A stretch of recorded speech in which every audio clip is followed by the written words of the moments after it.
Chapitre 29. Quelle dévotion on doit pratiquer pendant la consécration? La transsubstantiation est la partie la plus importante, le véritable centre de la messe. Aussi, afin que le peuple puisse y prendre une part intime, l'Église a-t-elle voulu que le corps de Jésus, caché sous les saintes espèces, fût immédiatement après la consécration élevé aux yeux des fidèles. À ce moment, tout le ciel se met en fête, les sources du salut jaillissent sur la terre, les flammes dévorantes du purgatoire s'adoucissent, les esprits infernaux sont saisis d'effroi. C'est que jamais don plus touchant ni plus magnifique n'a été offert au Seigneur. Autre merveille, cette humanité de Jésus, miroir très pur, très fidèle de la Sainte Trinité, joyau infiniment supérieur à tous les trésors de la terre, le prêtre ne la présente pas à Dieu sous une seule, mais sous plusieurs formes. Entre ses mains, le Verbe s'incarne de nouveau il naît et endure la passion, la sueur de sang, la flagellation, le couronnement d'épines, le crucifiement, la mort.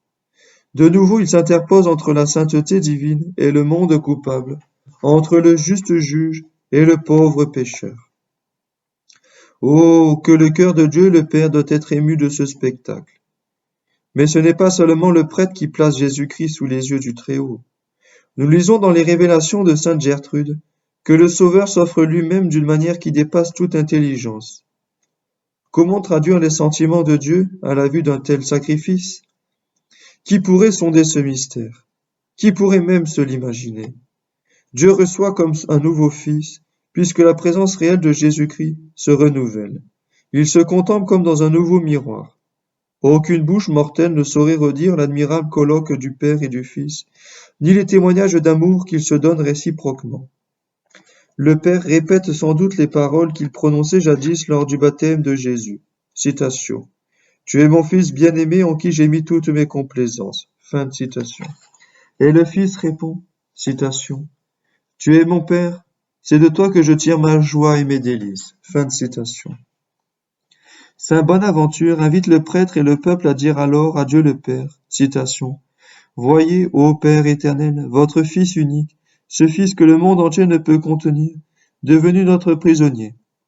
Accordez-nous, au nom de sa captivité, ce que nous demandons par lui avec tant d'instance. Le pardon de nos péchés, la remise de nos peines, l'augmentation de la grâce, notre avancement dans la vertu, le bonheur de la vie éternelle. Fin de citation. D'autre part, le prêtre pourrait dire au peuple, citation, Voici, ô chrétiens, votre Sauveur, votre sanctificateur, votre Rédempteur. Regardez-le dans l'hostie, avec une foi vive, et ouvrez-lui votre cœur. Bienheureux ceux qui, malgré les voiles qui le cachent, croient fermement à sa présence. J'ai vu le Seigneur face à face, et mon âme a été sauvée. Fin de citation. Peuvent-ils s'écrier avec le patriarche Jacob, et même à meilleur droit que Jacob, car celui-ci n'avait vu qu'un ange envoyé de Dieu, tandis que nous avons sous les yeux notre divin Sauveur en personne. À l'élévation, tout le peuple doit fixer l'autel, y regarder avec ferveur le très saint sacrement. Jésus-Christ révéla à sainte Gertrude combien cette pratique est agréable à Dieu et utile à l'homme. Citation. Toutes les fois, lisons-nous dans la vie de l'illustre sainte, qu'on lève les yeux sur l'hostie consacrée, on grandit en mérite et le bonheur de l'éternité répondra à celui avec lequel on aura contemplé ici-bas le précieux corps de Jésus. Fin de citation. Ne vous rendez point indigne de votre négligence d'une si consolante promesse. N'imitez point les chrétiens mal éclairés, qui, en se prosternant trop profondément, se mettent dans l'impossibilité de voir leur Sauveur. D'après la rubrique, le prêtre doit tenir quelques instants les saintes espèces levées au-dessus de sa tête, afin de les présenter au regard des fidèles. Le missel ajoute à propos du précieux sang, citation, après avoir adoré, le prêtre se redresse, prend entre ses mains le calice et le montre au peuple. Fin de citation. Telle est la volonté de l'Église. Celui qui n'observe pas cette règle, c'est-à-dire qui n'élève pas l'hostie et le calice, ou qui, les ayant élevés, les dépose sur l'autel avec trop de hâte, se rend coupable, car il prive le Sauveur des hommages de l'assemblée. La Bible nous apprend, dans un trait prophétique, l'efficacité de cet usage.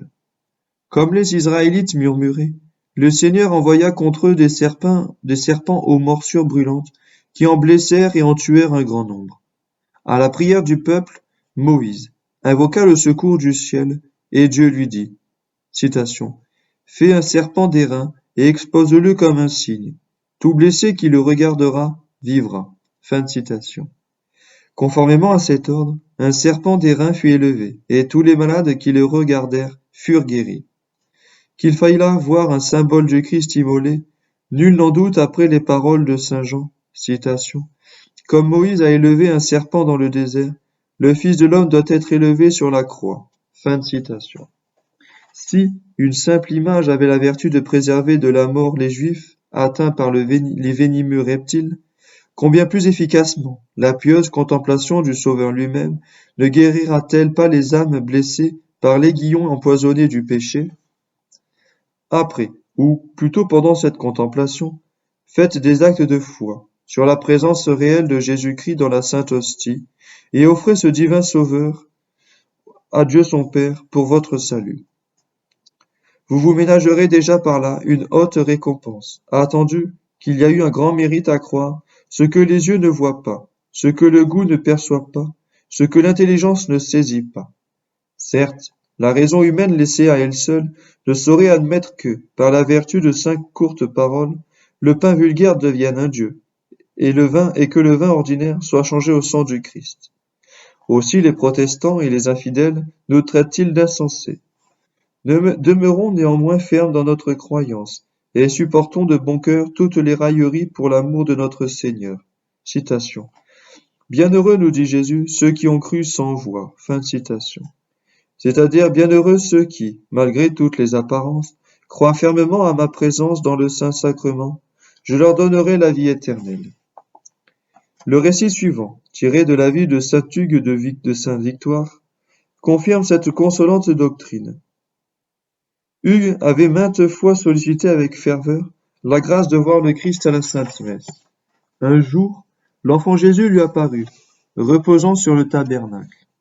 La vision dura un certain temps, puis le divin enfant lui dit, « Hugues, tu as perdu un grand mérite en voulant me voir avec les yeux de ton corps. » Et il disparut, laissant le saint prêtre tout attristé. Exemple bien propre à vous fortifier contre la tentation. Preuve consolante qu'à chaque regard jeté sur l'hostie, comme témoignage de votre inébranlable foi, vous acquérerez auprès de Dieu un immense mérite. Saint Louis, roi de France, ne perdait aucune occasion de pratiquer cette vertu. On vint le prévenir un jour, comme nous l'avons déjà raconté, que non loin de Paris pendant la messe d'un certain prêtre, Jésus-Christ apparaissait sous une forme corporelle, que la foule se pressait pour voir le miracle, et on l'invitait à s'y rendre. Le pied monarque répondit, « Laissez ceux qui ne croient pas aller voir avec leurs yeux de leur corps le Seigneur Jésus. Pour moi, qui crois fermement à sa présence réelle, je reste ici. » Saint Louis avait sans doute le désir, naturel à tout homme, de contempler l'enfant Jésus. Car que peut-il y avoir de comparable sur la terre à ce spectacle? Cependant, plutôt que de perdre le mérite de sa foi, il aima mieux de se priver d'une satisfaction si ravissante. Quel que soit votre désir de voir le Seigneur dans la Sainte Hostie, consolez-vous, à l'exemple de ce grand saint, par l'assurance que vous serez dédommagé dans le ciel. Cet attrait pour la contemplation des saintes espèces devrait être bien vif chez saint Paul Pascal Baillon, religieux de l'ordre de saint François. Ces historiens rapportent qu'à la messe de ses funérailles, son corps placé dans l'église, le visage découvert, ouvrit 2 fois les yeux au moment de l'élévation, et les fixa sur l'hostie, avec des marques extraordinaires de joie et d'amour. Les nombreux assistants, témoins étonnés de ce prodige, en furent grandement affermis dans la foi. Ce que raconte Fornerius de Vaillant Simon de Montfort n'est pas moins remarquable. Ce héros qui entendait chaque jour la messe tressaillait de joie en présence de l'hostie, et souvent il s'écriait comme Siméon, citation, « Et maintenant, Seigneur, laissez aller en paix votre serviteur, parce que mes yeux ont vu mon Sauveur. » Fin de citation. Pendant 12 ans, il combattit les Albigeois, avec le secours des Français et des Allemands. Or, un jour, l'ennemi connaissant sa pieuse habitude, tomba à l'improviste sur le camp, où il sema la terreur. Les officiers de Simon se hâtèrent de lui apprendre le danger que courait l'armée, en le priant de quitter l'église pour voler au secours des siens. Laissez-moi, leur répondit le duc, préférer les choses divines aux choses terrestres, et honorer auparavant mon sauveur. Bientôt de nouveaux envoyés arrivèrent, porteurs d'un message plus pressant. Les troupes commencèrent à fléchir. Le général s'obstine. Je ne sortirai d'ici qu'après avoir vu et adoré Jésus.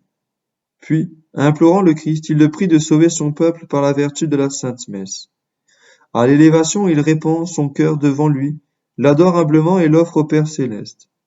Enfin, quand le calice est déposé sur l'autel, il dit vivement à ceux qui l'entourent, allons maintenant et mourons s'il plaît à Dieu, pour celui qui, sur la croix, a daigné mourir pour nous. À ces mots, il prend ses armes, monte à cheval, range sur 3 lignes quelques fantassins et 800 cavaliers, et s'élance au nom de la Sainte Trinité contre la formidable armée des hérétiques, à la tête de laquelle marchaient le comte de Toulouse et Pierre d'Aragon. La troupe héroïque de Simon attaqua bravement l'ennemi, lui tua 20 000 hommes et contraignit le reste à fuir. La victoire fut attribuée à Montfort, mais malgré toute sa vaillance, celui-ci n'eut pas vaincu, avec sa faible troupe de 1600 combattants, sans le secours spécial du ciel qu'il avait demandé par les mérites de la Sainte Messe. Robert Ier, roi de France, assiégeait la ville de Melun, qu'il ne pouvait amener à reddition, tant les habitants s'acharnaient à la défense. Un jour qu'il priait avec ferveur, au moment de l'élévation, pour obtenir la victoire, les murailles de la ville tombèrent d'elles-mêmes, comme autrefois celles de Jéricho laissèrent libre passage au roi. Est-il besoin de dire ce que fait merveilleux augmenta encore la dévotion de Robert? Aussitôt après avoir adoré l'hostie, faites-en l'offrande. Nous avons déjà traité de l'efficacité de cet acte. J'ajouterai néanmoins une remarquable parole de sainte Gertrude. Citation. L'oblation de la sainte hostie, dit-elle dans ses révélations, efface toutes nos fautes. Fin de citation. En d'autres termes, il n'y a pour se réconcilier avec Dieu aucun moyen aussi efficace. Méditez ces mots, ô pécheurs, et à l'élévation ou immédiatement après, offrez à Dieu de toutes vos forces l'hostie consacrée en vue d'obtenir votre pardon. Ce conseil, je ne donne pas seulement aux grands coupables, mais à tout le monde. À l'élévation de l'hostie succède celle du calice, seconde cérémonie très importante.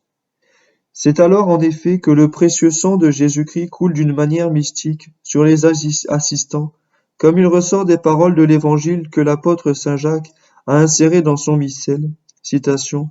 Ceci est mon sang, le sang de la nouvelle alliance, versé pour vous et pour beaucoup d'autres en rémission des péchés. Fin de citation. Des expressions identiques se retrouvent à la messe de saint Marc et établissent que le sang du Sauveur est répandu au saint sacrifice. Donc, au pied de l'autel, vous recevez la même grâce que si vous aviez été au pied de la croix, sous les flots du sang de Jésus, plein de repentir et de componction. Au 12e chapitre de l'Exode, Dieu dit aux Hébreux, citation, « Les enfants d'Israël immoleront un agneau et marqueront de son sang les poteaux de leurs portes. À la vue de ce signe, je passerai outre, et ils ne seront point atteints d'aucune des plaies dont je frapperai l'Égypte. » Fin de citation. Si le sang de l'agneau pascal a sauvé les Israélites des coups de l'ange exterminateur, le sang de l'agneau sans tache ne nous préserverait-il pas des attaques du démon, qui, comme un lion rugissant, tourne autour de nous, cherchant quelqu'un à dévorer? Mais que feront ceux qui sont hors du temple? L'Église a sagement ordonné d'annoncer l'élévation par un coup de cloche. À ce signal, ne manquez pas de vous agenouiller. Dans les champs, aussi bien qu'à la maison, tournez-vous vers l'Église, pour adorer Jésus-Christ entre les mains du prêtre. Cet usage salutaire est en vigueur dans beaucoup de pays. Que ne l'est-il partout? Et il contribue puissamment à la gloire de Dieu et au salut de ceux qui s'y montrent fidèles, comme le prouve l'exemple suivant. Gabriel Biel, théologien distingué, rapporte qu'une pauvre femme avait un mari brutal, qui la frappait sans pitié et l'accablait d'injures. Elle souffrit longtemps en silence, espérant que le coupable s'amenderait. Mais, le mal empirant de jour en jour, elle tomba dans un profond découragement, et de là dans le désespoir. Hélas, disait-elle, il ne faut plus compter sur sa conversion. Le temps ne fait qu'aggraver mes épreuves, et il ne me reste d'autre moyen de délivrer que d'en finir avec la vie. À ces mots, elle prend une corde, l'attache à un clou fixé sur une poutre dans sa chambre à coucher, monte sur une chaise et se passe au cou le lien fatal. Elle allait repousser la chaise sur laquelle reposaient ses pieds, quand la cloche de l'église voisine annonça l'élévation. La pauvre créature avait l'habitude de s'agenouiller toujours à ce signal pour adorer humblement le Sauveur. Elle ne voulut pas y manquer à l'heure suprême, et se débarrassant de la corde, elle s'agenouilla du côté de l'église en disant: Seigneur Jésus, qui est élevé entre les mains du prêtre, j'implore votre miséricorde pour la dernière fois. Moi qui vous ai adoré tous les jours de ma vie, je vous adore et je vous offre à votre Père. Mais parce que vous ne m'avez pas exaucé, j'en suis réduite à mettre fin à moi-même à mon insupportable tourment. À peine a-t-elle prononcé ces paroles, que la poutre se rompant, la corde lui tombe dans les mains. Remplie d'étonnement, elle ne savait que penser, quand elle entendit comme une voix effroyable retentir dans son cœur. Si tu n'avais pas adoré ton Dieu sur l'autel, dès aujourd'hui tu serais en enfer. Elle reconnaît la voix du démon. Au comble de l'épouvante, elle comprend aussitôt dans quel danger de damnation elle avait été. Puis se repentant de son mauvais dessein, elle en demande pardon à Dieu et le remercie de l'avoir miraculeusement sauvée. Ce devoir rempli, elle va trouver son mari à qui elle reproche hardiment sa conduite. Cruel, lui dit-elle, tu m'as réduite à un tel désespoir que j'allais attenter à ma misérable existence quand j'ai entendu la cloche de l'élévation. À ce signal, je me suis agenouillé. La poutre à laquelle j'avais attaché la corde qui devait me délivrer est tombée. Et en même temps, j'ai entendu Satan me crier: Si tu n'avais pas adoré ton Dieu sur l'autel, dès aujourd'hui tu serais en enfer. Reconnais donc ta méchanceté, et sache que tu répondras de mon crime devant le juste juge. Effrayé par ces paroles, touché par la grâce, le mari avoua ses torts.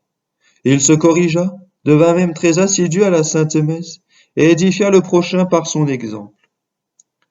Si vous ne pouvez être à l'église au moment de l'élévation, je vous le répète, agenouillez-vous à l'exemple de cette femme, dans votre maison, quand vous entendez la cloche. Faites-le ostensiblement, sans vous inquiéter des moqueries des méchants. Songez plutôt à la sentence du Christ, citation, « Quiconque me reconnaîtra devant les hommes, je le reconnaîtrai aussi devant mon Père. Et quiconque rougira de moi et de mes paroles sera renié aussi par le Fils de l'homme, lorsqu'il viendra dans sa majesté. » Fin de citation. Voici un trait remarquable, rapporté dans les annales des Capucins. Frère Bonaventure servait régulièrement la messe avec un grand respect et une grande joie. Un jour qu'il ne pouvait y assister, étant retenu à la cuisine, il se retourna vers l'église, au son de la cloche, annonçant l'élévation, et adora notre Seigneur. Cette pratique fut si agréable à Jésus qu'il la récompensa sur-le-champ.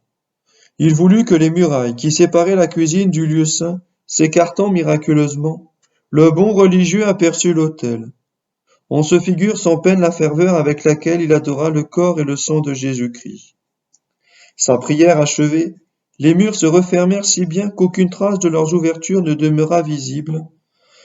Mais on remarqua chez frère Bonaventure une dévotion brûlante, et on comprit bien qu'il lui était arrivé quelque chose d'extraordinaire. Son gardien l'assomma de dire toute la vérité. C'est ainsi que nous la connaissons. Il est encore d'usage chez les Capucins, quand on est hors du chœur au moment de l'élévation, de s'agenouiller du côté de l'autel pour adorer de loin Jésus caché dans les saintes espèces. Encore un trait. La duchesse Drahomir, mère de saint Venceslas, persécutait les chrétiens, avec le parti pris de les anéantir complètement. Un jour qu'elle se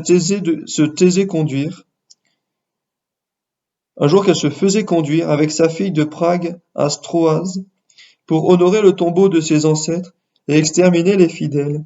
Elle arriva dans une chapelle située au bord de la route au moment où la cloche sonnait l'élévation. Le cocher, descendant aussitôt, s'agenouilla sur le seuil de la porte. La duchesse, en fureur, lui ordonne de remonter et de continuer son chemin, et comme il n'obéit pas sur le champ, elle éclate en affreux blasphème. Tout à coup, la voiture et les chevaux s'enfoncent dans le sol. En vain les deux femmes crient au secours. L'équipage s'enfonçant toujours disparut bientôt dans les entrailles de la terre. Le fait est également rapporté par Anneus Silvius. Le cocher se félicita de son acte de piété, car si au lieu de descendre pour adorer notre Seigneur, il était resté sur son siège, il aurait été englouti lui-même. Vous ne pouvez entendre la messe les jours de semaine? Efforcez-vous du moins d'être présent à l'élévation. Vous passez près d'une église où le prêtre est sur le point de consacrer? Entrez, agenouillez-vous et restez jusqu'après ce moment solennel. Parlons maintenant de ce que nous devons faire quand le calice est replacé sur l'autel. Certaines personnes ont l'habitude de réciter alors 5 pater et 5 ave, en l'honneur des 5 plaies, pratique excellente mais déplacée. D'autres, qui ont beaucoup de prières à faire, continuent à s'en acquitter. J'ai vu à la campagne des maîtres d'école chanter des cantiques en langue vulgaire ou des hymnes latines, usage contraire aux intentions de l'Église qui prescrit du Sanctus au Pater un silence respectueux pour permettre au peuple de s'occuper exclusivement des saints mystères. Les chants ont en effet le grave inconvénient de distraire l'assemblée de la seule chose qui devrait alors absorber toutes ses pensées. Que les pasteurs ne l'oublient pas, et qu'après avoir pourvu au recueillement de leurs paroissiens par l'observation d'une loi si sage, ils leur recommandent instamment de tourner leur cœur vers le Christ présent sur l'autel. Ceci posé, je dirais, après la consécration, faites ce que fait le prêtre. Le saint sacrifice est aussi bien votre propriété que la sienne. Or, le prêtre, qui avant la consécration a offert si souvent la messe à Dieu, ne laisse pas que de l'offrir encore. En réalité, que pourrait-il faire de plus opportun? Aussi, dès que le calice est déposé sur l'autel, il dit, citation, nous, vos serviteurs et votre peuple saint, nous offrons à votre sublime majesté un sacrifice pur, un sacrifice saint, un sacrifice sans tache, le pain sacré de la vie éternelle et le calice de l'éternel salut. Fin de citation. Citation. Dans toute la messe, dit Sanchez, le prêtre ne prononce pas de paroles plus précieuses, car il est impossible de faire quelque chose de mieux que d'offrir à Dieu cet auguste sacrifice. Fin de citation. Si donc, après l'élévation du calice, tout entier à votre pauvre et aride prière, vous cessez de vous unir aux actes du prêtre, vous méconnaissez vos intérêts. Misérables pécheurs que nous sommes, il semble que nous n'avons rien à présenter à Dieu. Cependant, malgré notre pauvreté, nous disposons d'un trésor capable d'enrichir le ciel et la terre, trésor que saint Paul nous rappelle en ces termes, citation. Comment Dieu, qui nous a donné son Fils unique, ne nous aurait-il pas donné toutes choses avec lui? Fin de citation. Ce don, Dieu ne l'a pas fait seulement une fois, il nous le renouvelle à chaque messe, ainsi que nous l'avons souvent répété dans ce livre. Et il nous abandonne en même temps que tous ses biens, afin que nous puissions les lui offrir comme paiement de notre dette. Voulez-vous donc devenir riche? Offrez souvent la Sainte Messe à Dieu le Père. Les personnes instruites trouveront dans les livres d'excellentes méthodes. Les illettrés pourront se contenter de la prière suivante. Ô mon Dieu, je vous offre votre très cher Fils, son incarnation, sa naissance, sa douloureuse passion. Je vous offre sa sueur de sang, son couronnement d'épines, ses humiliations, ses souffrances, son crucifixion, sa mort cruelle, son sang précieux. Je vous offre, pour votre plus grande gloire et pour le salut de mon âme, tout ce que ce cher Fils a fait, tout ce qu'il a enduré, en un mot, tous les mystères qu'il reproduit sur l'autel. Prière très simple, mais très efficace, que le plus humble fidèle peut apprendre par cœur. Je ne saurais trop conseiller cette pratique aux ignorants. Elle leur sera bien plus profitable que la récitation du rosaire. Avec cela, qu'ils prient notre Seigneur de supplier à leur insuffisance et de présenter, en leur lieu et place, la divine oblation à son Père. La révélation suivante nous dispense d'insister davantage. Un jour que sainte Maltide récitait 9 paters en l'honneur des 9 cœurs angéliques, voulait faire porter cette prière à Dieu par son ange gardien. Jésus-Christ lui dit, citation, charge-moi de ton message, car toute offrande qui m'est confiée s'ennoblit infiniment entre mes mains. Fin de citation. Prenez pour cette invitation précieuse et répondez, ô Jésus, puisque je ne puis offrir convenablement votre sacrifice, daignez, je vous en conjure, le présenter pour moi à votre Père. Enfin, tenez-vous en garde contre toute irrévérence. Abstenez-vous de rire, de parler. Abstenez-vous aussi de vous asseoir, à moins d'une nécessité réelle, entre la consécration et la communion, car le sans-gêne serait souverainement inconvenant en présence de celui qui s'abaisse si profondément pour l'amour de nous. Je vous engagerai même à vous agenouiller sur le pavé. Les péchés commis pendant la messe ont une gravité particulière. En offensant les yeux du Sauveur, ils revêtent le caractère d'une espèce de sacrilège. Citation. Ceux qui causent ou qui rient pendant la messe, dit saint Jean Chrysostome, mériteraient d'être foudroyés dans l'Église. Fin de citation. Ces paroles sévères s'adressent surtout aux pères et aux mères qui ne répriment pas la dissipation de leurs enfants. Hélas, en beaucoup d'endroits, ce ne sont pas seulement les plus petits, mais ceux de 10 ans et plus qui manquent de respect à Jésus-Christ. On les voit causer sans retenue, se pousser les uns les autres, s'agiter en 1000 manières, tout cela sous le regard des parents qui, pour ne pas les avoir repris, porteront la responsabilité de leur conduite scandaleuse.